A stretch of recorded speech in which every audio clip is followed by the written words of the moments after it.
देखेंगे, जरूर देखेंगे उस धनुष यज्ञ को।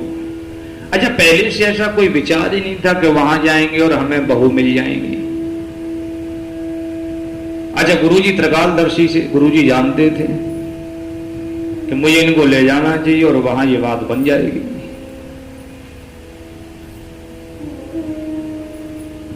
निश्चित ही बात बन जाएगी। अच्छा, गुरुजी चाह रहे हैं कि बात बन जाएगी और आजकल के लोग चाहते हैं कि बात बिगड़नी चाहिए।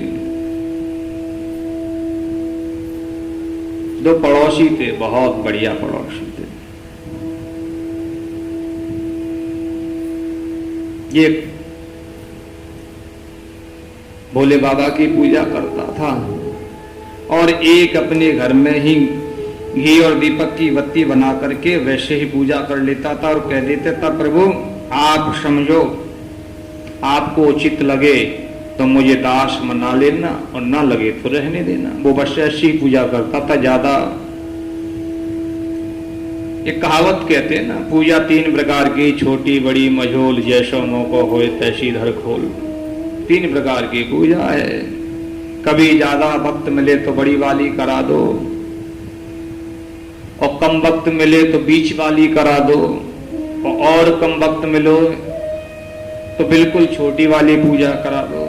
कभी कभी ऐसा हो जाता, 2 4 5 सत्यनारायण की कथा आ जाए, पंडित जी अकेले हों तो फिर पंडित जी दिमाग लगा लेते हैं कि सभी निपटानी है, तो छोटी बड़ी मझोल फिर वो छोटी वाली करने लगते हैं।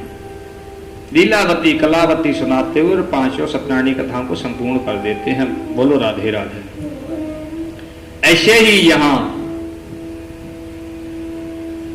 जब दोनों भक्त थे तो वो बेचारा वैसी साधारण पूजा करता था और वो भोले बाबा की स्पेशल पूजा करता था। और जहां इस भोले बाबा या ब्रह्मा जी जुड़ जाए वहां थोड़ा आप लोग समझ जाया करो कि कोई ना कोई बहुत बड़ा स्वार्थ या कारण होगा। इन दोनों की विशेषताओं भक्तों से ऐसे ही जुड़ी रही है अनादिकाल से। पूजा करते करते करते करते एक दिन भोले बाबा के जहां रो पड़ा और कहने लगा कि मैंने अपना जो समय तुम्हारे लिए बर्बाद किया, इससे ज्यादा तो मैं किसी और की जहां जाकर के समय देता तो बहुत बड़ा लाभ ले लेता। या तो मेरी कीमत दो, और यदि मेरी कीमत नहीं देते हो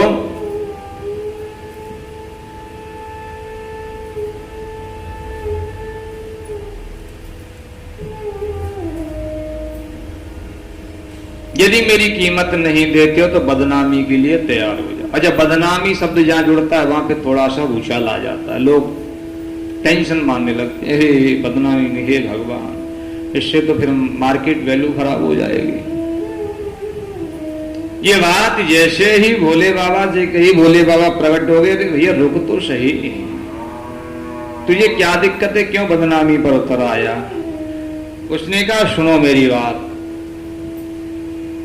मैं अपने पड़ोसी से परेशान हूं और उसके सत्यानाश के लिए मैं तुम्हारी शरण में आया हूं, इसलिए मैं तुम्हारा भजन कर रहा हूं। और तुम आराम से जल चढ़वा लेते हो और धूप बत्ती की सुगंधी ले लेते हो और गोला खा करके मदमस्त हो जाते हो, तुम्हें मेरी कोई चिंता नहीं है। पड़ोसी का सत्यानाश नहीं हो रहा है, बढ़ता हुआ चला जा रहा है, दिन रात क्या करूं, नींद नहीं आ रही, मेरी नींद उड़ गई बाबा। बोलो राधे राधे। अच्छा, भोले बाबा ने जे सुना तो उनको हंसी लगी, हंसी आई कि देखो तो सही, अपनी चिंता नहीं कर रहा है, पड़ोसी के सत्यानाश के लिए पधारा है मेरे पास, हिसाब किताब मांगने आया है कि वो जो पूजा की है उसकी लिस्ट निकालो और उस हिसाब से मुझे फल दो, पड़ोसी का सत्यानाश होना चाहिए।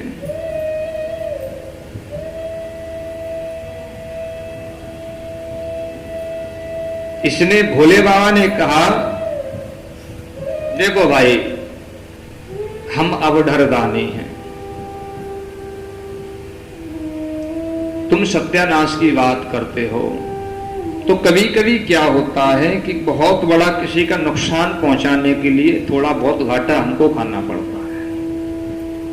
यदि किसी का बड़े स्तर पर नुकसान करना है तो हमको थोड़ा बहुत घाटा खाना पड़ेगा। तो इसी भांति यदि तुम पड़ोसी को बिल्कुल बर्बाद करना चाहते हो तो उसके लिए तुम्हें थोड़ा बहुत नुकसान झेलना पड़ेगा, तो बात बन सकती है, नहीं तो नहीं।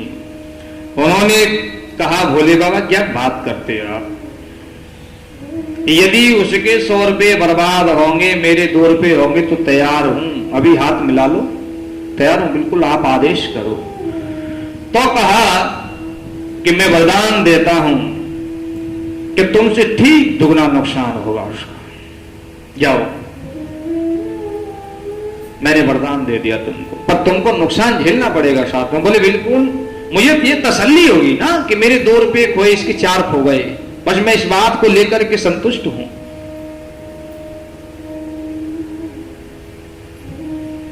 पहले मित्र, गुरु, भाई, संसार का जो वैमनस्यता कहीं दिखाई नहीं पड़ती थी लोगों के प्रति, अंदर ये जो भावना थी सुंदर, उसका ठीक विलोम हो गया। अब वो जैसे ही घर आया, घर आके कहने लगा, हे भोले बाबा, आज मेरा एक हाथ टूट जाए। अच्छा, जैसे उसने आके कहा कि मेरा एक हाथ टूट जाए, पड़ोसी के दोनों हाथ टूट गए। बोलो राधे राधे, वो तो दुगने वाली बात थी ना। अच्छा, थोड़ी देर बाद दूसरे दिन बोला, भोले बाबा के पास गया, जल चढ़ाया, बिलपत्र चढ़ाए, ओम नमः शिवाय बोलते हुए जल चढ़ाया, आशीर्वाद लेकर के आया कि आज मेरा एक पैर टूट जाए। अच्छा, उसके दोनों टूट गए, वो तो भाई दुगने का मामला था। अब जैसे उसको पता चले, बड़ा खुश हो, जय हो प्रभु, अब कृपा बरसी आपकी, कितने समय से इंतजार कर रहा, तब आनंद आया। अच्छा, पड़ोसी के यहाँ जाता भी था, एक पैर से वो चक्के, अरे भैया जी, हे भगवान जी, क्या हो गया तुम्हारा, मुझे दुख नहीं देखा जाता, बहुत बुरा हुआ, कल तुम्हारी प्रार्थना करूंगा भोले बाबा से। अच्छा, ये कह के आता था कल प्रार्थना करूंगा तुम्हारी। अच्छा, झूठ भी नहीं बोलता था, करता था प्रार्थना, वास्तव में करता था। भाई को भाई अन्न घाल सम, भाव से को भाव से, कैसे भी करता था, उसका नाम तो लेता ही था। तीसरे दिन बोला, हे भोले बाबा, आप कबढ़ धानी जो मांगती है तुरंत मिल जाता है, मेरी एक आंख और फोड़ दो बाबा।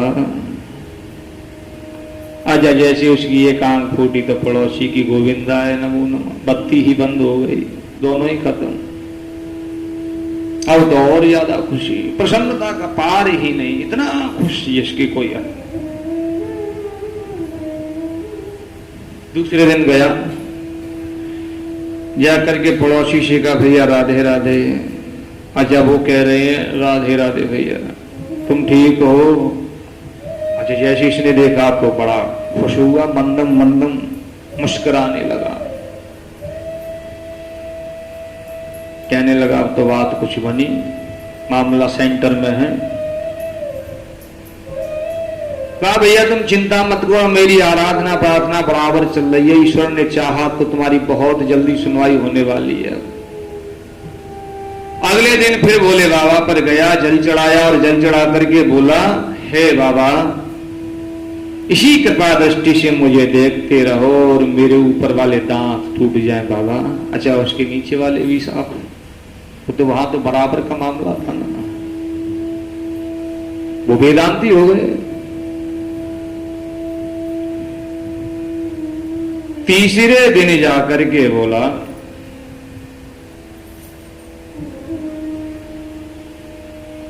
हे प्रभु, मैं आपका शरणागत हूं, आपका परम लाडला भक्त, मेरी हर बात सुनिए, बस एक अंतिम इच्छा और मेरी सुन लो कि हम लोग जहां बैठे हैं वहां से एक पग भी आगे चले तो मेरे सामने एक बहुत बड़ा कुआं खुद जाए। अच्छा, कुआं उसके सामने खुदा, उसके सामने दो खुद गए।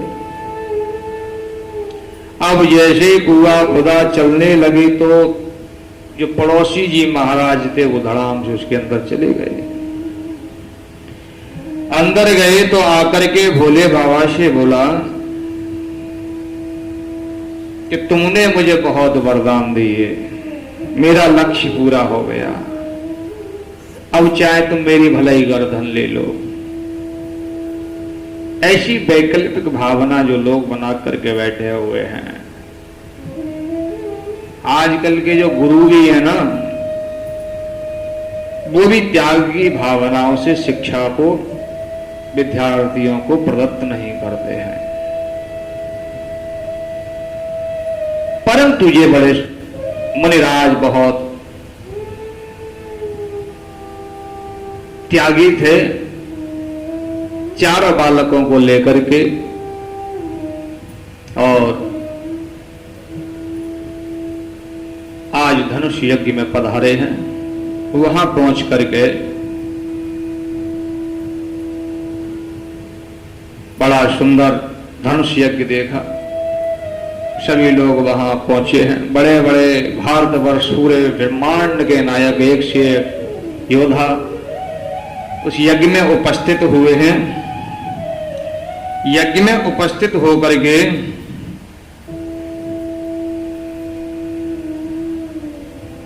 शोभासीन शुभग दो वीरा, नील बीत जल जाऊ शरीरा। शोभा शिव सुभग जल नीरा। जैसे एकदम नदियों में नीला जल प्रवाहित करता है ना, कल कल कल कल करते हुए, कितना सुंदर लगता है। उसके अंदर यदि हम सिक्का डाल लेंगे तो कितनी भी गहरी नदी हो वो दिखाई पड़ता है। शोभा सिंधु सागर जैसा, जिस सागर के अंदर नीला जल हो, ऐसे ब्रह्म ब्रह्मांड नायक मेरे श्री राम उतने ही बिल्कुल सुंदर दिखाई पड़ रहे हैं। उनकी उस झांकी को देख करके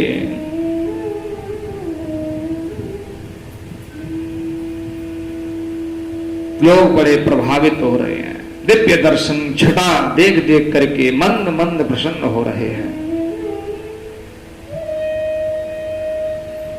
अच्छा, एक बात और सुनो, ये आज की लीला है या पहले से लीला चली आ रही है? कन्या वर दे के वर कन्या देखे, जो आजकल हम लोग करते हैं, बेटी को बेटा और बेटा को बेटी दिखाने वाली प्रक्रिया जब अनादिकाल से या अभी प्रारंभ हो गई है। दूसरी बात, एक सिस्टम और सुनो, ये जो बफर सिस्टम है आजकल शादियों में भोजन की जो व्यवस्था बनाई जाती है, बफर सिस्टम, ये अभी लोगों ने इसका निर्माण किया है, ये भी अनादिकाल से है। ये दोनों व्यवस्था अनादिकाल से चली आ रही है। जब भोले बाबा का विवाह हुआ था, प्रजापति दक्ष के यहां पधारे हुए गण, उनको आदेश दे दिया गया था कि आप जाओ और अपने हाथों से खाओ।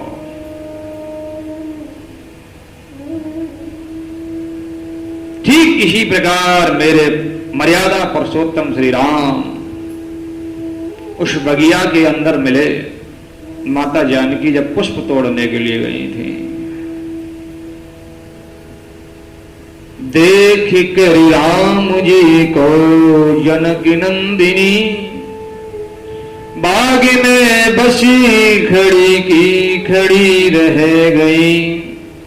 राम देखें सिया और सिया राम को, चारों अखियां लड़ी की लड़ी रह गई। इतनी सुंदर दिव्य झांकी। या हिमालय पर्वत पर एक बैठा हुआ तोता सुकी से कह रहा था, अरे सुके, तुमको पता है इस भूमंडल पर पधारे हुए मर्यादा पुरुषोत्तम श्री राम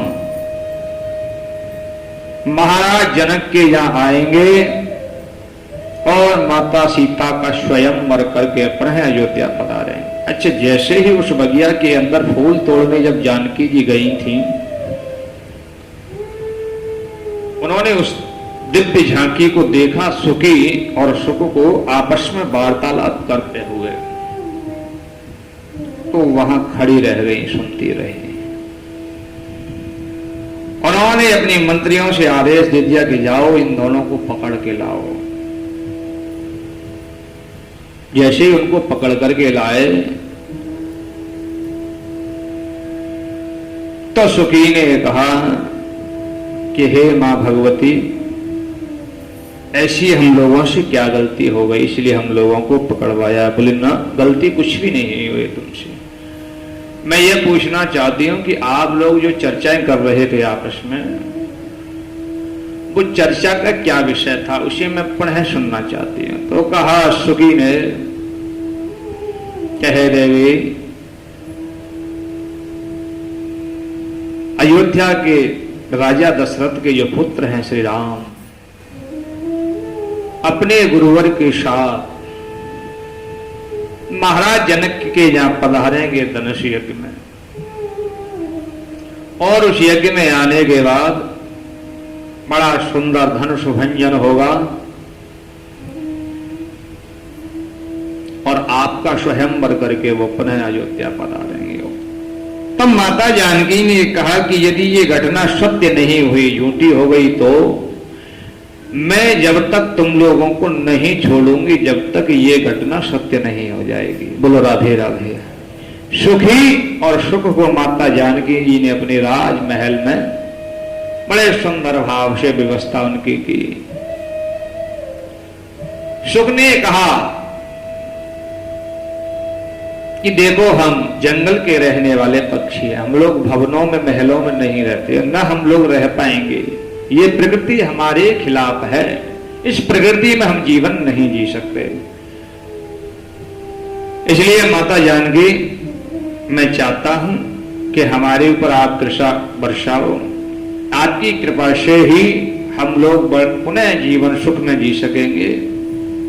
अच्छा, गर्भिणी सुखी बार बार कह रही थी कि मैं बहुत कम समय में बच्चा देने वाली हूं, इसलिए मुझे मां भगवती छोड़ दो। किसी न किसी येन केन प्रकारेण सुख वहां से चला गया और सुखी रह गई। जब सुखी रह गई, सुख चला गया, तो बार बार सुखी विनती कर रही है कि हे भगवती मुझे छोड़ दो। परंतु माता जानकी जी के बार बार नकारने पर उस सुखी ने अपने प्राणों को त्याग दिया। गर्भिणी सुखी ने, उन्होंने कहा था गर्भिणी ने कि मैं बालकों को जन्म देने वाली हूं, इसलिए मुझे छोड़ दो। किसी पक्षी की सानिध्य में और किसी वृक्ष की छाया में रह करके मैं इस बालक को जन्म दूंगी। जब उसने अपने प्राणों को त्यागा तो बहुत दुखी होकर के एक श्राप दे डाला उसने माता जानकी को कि जाओ, मैं तुम्हें श्राप देती हूं कि जैसे मेरा मेरे पति से वियोग रहा, ऐसे ही यही कारण बन करके तुम्हें अपने पति का वियोग झेलना पड़ेगा। बोलो राधे राधे। वही सुखी अगले जन्म में रजत बन करके आई, जिसके माध्यम से माता जानकी को अपने पति का वियोग झेलना पड़ा। बोलो राधे राधे। भैया, आप या तो पालती मार के बैठो, या दिक्कत हो रही है तो दीवार के सहारे बैठो, पैर इधर करके ना बैठे, क्योंकि मेरी कोई बात नहीं है, पुराण आपके सामने विराजमान है ना। अच्छा, दूसरी बात, इसको अपमान का भी विषय मत समझ बैठने जाना, क्योंकि ये है ही ऐसी मर्यादा, वास्तविकता जी है ना। ऐसा मन सोच लेना कि मेरे बारे में ऐसा कह दिया, तो वास्तविकता है, मैंने वो कहा है। ऐसी सुंदर कथा करते हुए वहां से मेरे प्रभु श्री राम माता जानकी जी के वाटिका में मिलने के बाद पुनः धनुष भंजन यज्ञ में पधारे। वह हम बड़े बड़े महीपति पधारे धनुष भंजन के लिए, और सब लोगों ने बड़ी सुंदर कोशिशें भी की, परंतु किसी को सफलता न मिलते हुए अंत समय जब मेरे प्रभु श्री राम उस धनुष भंजन के लिए जैसे ही गुरु के आदेश पर खड़े हुए, तो कितनी सुंदर भाषा है, आप लोग भी समझ लो। गुरु ही प्रणाम मनई मन कीना, अति उठाई लागव धर लीना। एक बात बड़ी गहराई की ये है, कभी कभी आप लोगों ने देखा होगा कि घर 10, 20, 50 लोग आए, तो जिससे आप घर पे मिलने आए हो वो आपके सामने बैठा रहेगा, बात करता रहेगा, पर आपको ये नहीं पता चल पाएगा कि उसने चाय के लिए इशारा कब कर दिया। अच्छा, उसके बच्चे भी कब चाय लेके आ गए ये पता नहीं चल पाएगा। ये प्रतिक्रिया जो बच्चों को संस्कार ज्ञान दिए जाते हैं, गूढ़ रहस्य, आपसे बात करते रहेंगे और आप ठीक हो, आपका परिवार ठीक है, आपके बच्चे ठीक है, और बताओ मेरे लायक कोई सेवा, ऐसे बातें चलती रहेंगी। और उन्होंने कब अपने बच्चों से क्या आदेश कर दिया कि चाय ले आओ, पानी ले आओ, नाश्ता ले आओ, ये शायद नहीं समझ पाएंगे। और वो कहेंगे अरे ये चाय आ गई, बहुत जल्दी आ गई, पता भी नहीं चला कब चाय आ गई। यही स्थिति है यहाँ, किसी को नहीं पता। गुरु ही प्रणाम मनई मन की, मनी मन में कर लिया जो कुछ करना था। आजा गुरु जी भी समझ गए कि मेरा शिष्य मुझे प्रणाम कर रहा है, कि आशीर्वाद दो जिससे मुझे बहू मिल जाए। बोलो राधे राधे।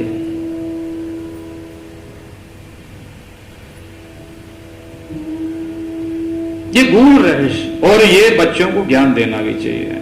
इसलिए शास्त्रों की शरण में जाना बहुत जरूरी। इससे हमको पता चलता है कि हम लोगों को कहां कैसा जीवन जीना चाहिए। गुरुजी को मन ही मन प्रणाम करते हुए और जैसे तुरंत उठ करके गए, अति उठाए लाघव धर लीना, और धनुष को ऐसे उठा लिया जैसे कोई एक मिट्टी के ढेल को उठा लिया गया हो, बहुत सरल तरीका से।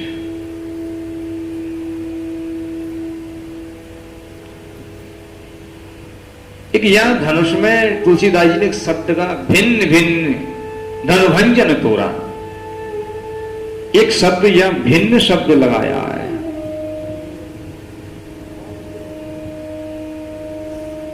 इसका यह शब्द देखो, सबसे बड़ी बात क्या है, रामचरितमानस की कथा आज ही संपूर्ण करनी है,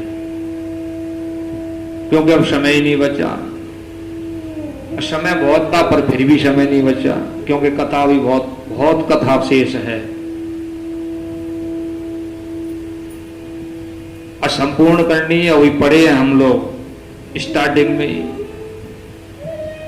समस्या ये भी है। अब एक एक चौपाई में फंस जाएंगे तो फिर